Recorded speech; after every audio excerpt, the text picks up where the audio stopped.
Entering the room, Kim Taehyung puts a basket of fruit on the unhealthy food. In Oli Mayon's mind, thoughts rush by. She initially came to visit him, but now she sees that he is fine, and not only that, there's this unreal aura. Compared to the hunter exam, this isn't just closing the gap, it's more like widening it. Then something surprises her. They hear footsteps. Someone is coming to their room. Kim Hyun asks why Ali came. He's also very surprised. Sister Ayan says she asked her not to call her that. She hugs Kim Taehyung from behind. Lee Mayeon asks what her sister is doing. Yun answers that if two hunters from the same class live in one house, what kind of relationship can they have? Our little fool shouts. Is this a crime? Our main character isn't even of age yet. Kim Hyun tells them it's time to end this circus and asks the reason for her visit. The head of the Gadi Bayak answers that this time she just came to visit the sick. Besides, she has a gift for him. She heard from the head of the association that he plans to participate in the Asian tournament, right? However, despite all his activities in West Point, he still only holds a place in the public ranking. He needs to reach the 5th place to represent Korea, so she came to him with a proposal, the double dungeon Rava to clear the Cro-Magnon. She'll give it to him. Meanwhile, the bandits visit the already destroyed endpoint. The Coast Guard tells them they are surrounded and that only investigation officers can enter here. They need to throw everything away and surrender immediately. But then all the guards are underwater. They don't understand what's happening. Their ship suddenly sinks. The bandit leader uses some unknown technique and turns them into a dark sphere. Gadi Bayak rejoices that MHN will participate in the raid on the Temple of Fire dungeon. Aeon explains that even if they were given the right to clear it, the raid participants will be determined by Anim. He is very pleased with such a gift, the right to clear the Cro-Magnon double dungeon. In Korea, it is called that because the entrance resembles a burning flame. He recalls that the Derry Greasy Ged of the Night Stray excelled in clearing this dungeon but were close to complete destruction. Considering all these risks, one can say that the raid will significantly increase his public value. However, there's one unpleasant detail. Due to the injury to his right hand, his strength and stamina indicators have significantly decreased. He thought the new task would be difficult, but Ayan and all her people are here, so they can't lose. The Night Stray escort Kim Taehyung and Yun to the Temple of Fire. It turned out that they would clear this dungeon together. Kim Hyun is somewhat displeased with such an arrangement. He asks the head of Gadi why they are alone, to which he replies that they have a date, and Kim Hyun thinks it's better to sink into the ground right now. Entering it, she is amazed by its size and aura. She asks Kim Taehyung if all double dungeons look like this. MHN replies that at least the apocalypse he visited looks like this. She wonders how they will go down. He warns that it's dangerous and there are monsters below, but it's too late. Tentacles emerging from the pit grab Yun and pull her in. She falls. Kim Hyun has no choice but to jump after her. He is amazed as she activates her Amazon aura and quickly deals with the monster that dragged her in. She also devised a way to descend, just fall, and nothing more. So they began fighting their way through hordes of monsters, killing one after another without facing any resistance. Descending, Tech sums up, though there were certainly many monsters, none posed a serious threat to her. So what pushed Gadi's Night Stray to the brink of destruction right before my return to the past? Then Yun hands him a gift, a ring enveloped in an aura black as smoke. This is a unique warrior ring. Strength and stamina increase sharply. With this item, Kim Hyun can restore the attributes lost due to his right hand's injury. She asks if he is grateful. However, he is displeased, asking why he was given this item only now. Perhaps it should have been given from the beginning. Yun is a bit shocked by this response, and asks if he's being sarcastic. He replies that he chooses what is more practical, and starting from here, they need to be extremely careful. He detects the lair of the dungeon boss. They see a huge egg on a pyramid, enveloped in blue flames. The egg's name and rank are unknown. First, he thinks they need to gather information before acting. Turning to his partner, he notices she is already gone. She has already rushed to the egg and, using all her strength, delivers a crushing blow to it. Hyun is indignant, asking why she always acts on her own. Yun asks if she is okay. His partner replies that she destroyed the egg. He is shocked. This cannot be. Then he sees blue flames bursting from the egg remnants, illuminating the cave.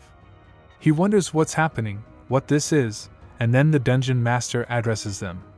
"Insignificant humans, I didn't think you'd reach my true form. Interesting kids have come here. However, the power you boast here will become nothing before my blue flame." And then a phoenix, composed of blue flames, appears before them, the Chrome Agni Double Dungeon Master, a rank S phoenix. Both are shocked.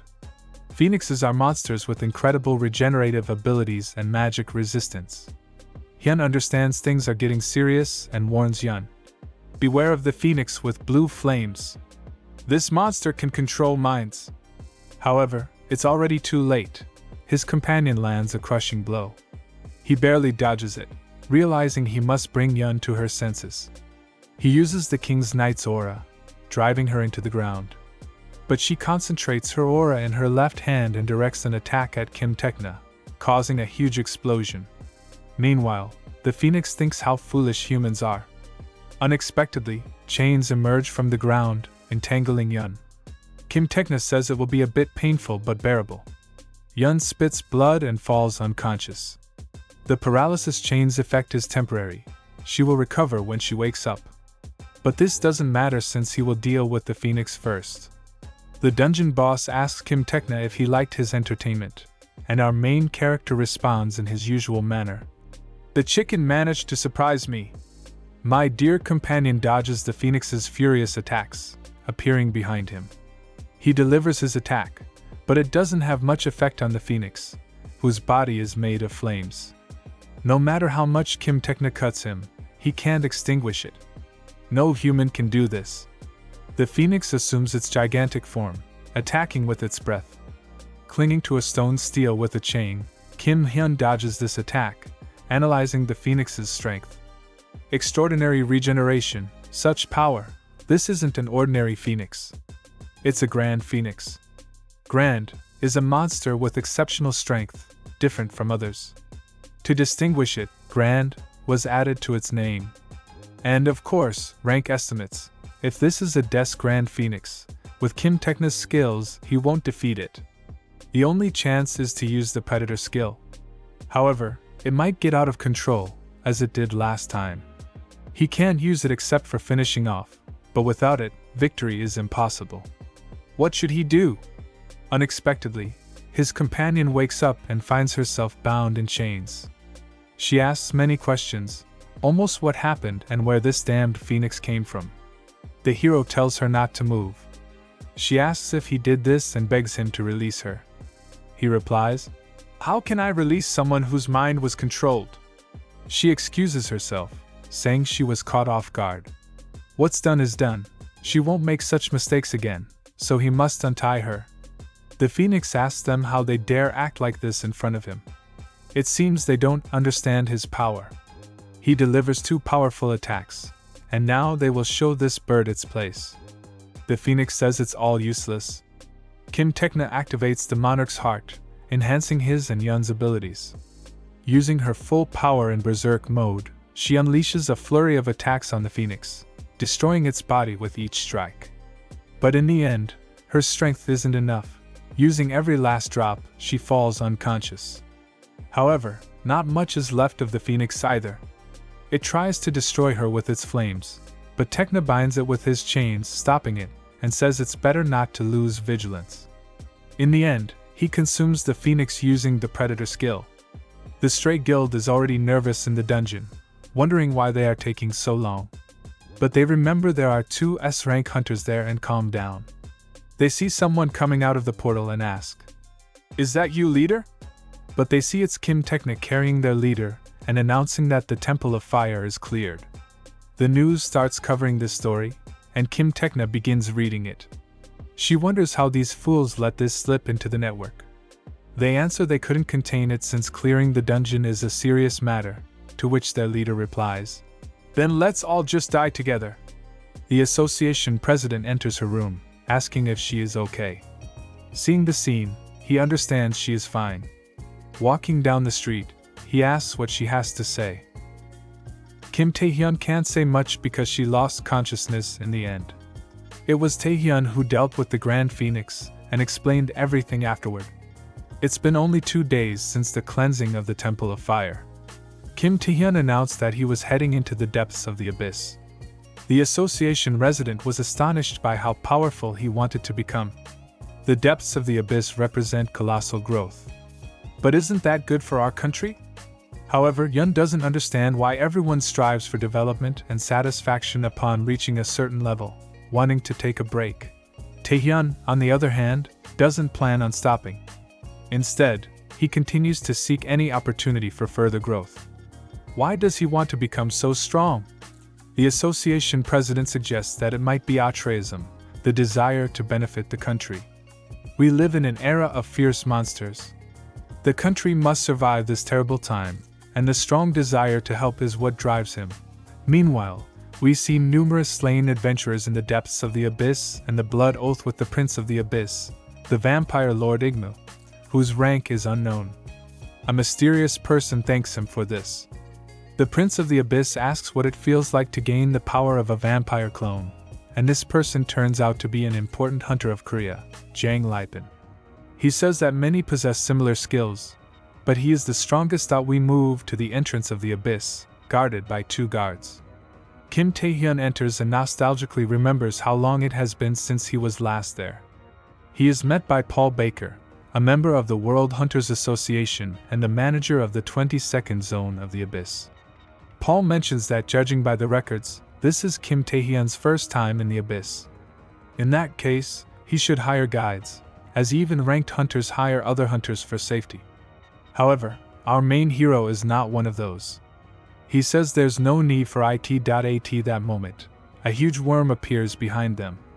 Baker tells Kim Taehyung to run, but in an instant, Taehyung deals with the monster and says he's just going for a little walk.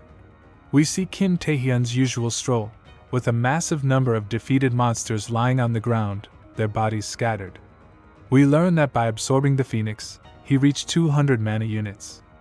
This is the condition for activating a contract with the devil, but he still doesn't understand why the skill hasn't changed. It's not just monster control like Narendra Neru's, but creating portals, with each one indicating the number of uses.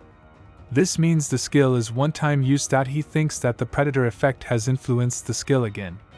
Using a magic crystal to enhance his ability, he opens the abyssal gate. A skeleton with many arms, which serves as the gate to the abyss, appears before him. He passes through it, and is surprised to see a castle. Behind him appear 3 demonesses. He reacts to them, dodging and taking a defensive stance. One of the demonesses mocks him, asking what a formidable person like him is doing here. Kim Taehyung realizes they are succubi, monsters that drain men's life force through mental influence like illusions or brainwashing. But aren't succubi usually barren? He thinks that if they are contractors, he can handle them. He jumps to attack them, and a fight between the 3 succubi and Taehyung begins. They try to hypnotize him and tell him to try and withstand it, since no human can resist their brainwashing. However, in the next moment, one of them gets punched by Taehyung. The other 2 succubi are surprised at how he managed to do it. Taehyung wastes no time and suppresses them using the King's Night aura. They still can't understand how a human can resist their ability, and he replies that he has no interest in beings like demons. Planning to move on to the contract, Taehyung knows that to summon a demon, he needs to fulfill one of 2 conditions: give the demon what it wants or subdue it with strength. He confidently believes he has met the conditions. However, the contract doesn't form, which surprises Kim Taehyung. Suddenly, a horde of succubi appears before him, led by the Grand Succubus of S rank. Meanwhile, in the main hall of the castle, men are hanging, entangled in vines. A servant reports to the succubus queen that a human has entered their castle. The queen responds that this will be fun. If you want to see the continuation even faster, don't forget to like and subscribe to the channel. This was Kirill with you, good luck, and see you soon.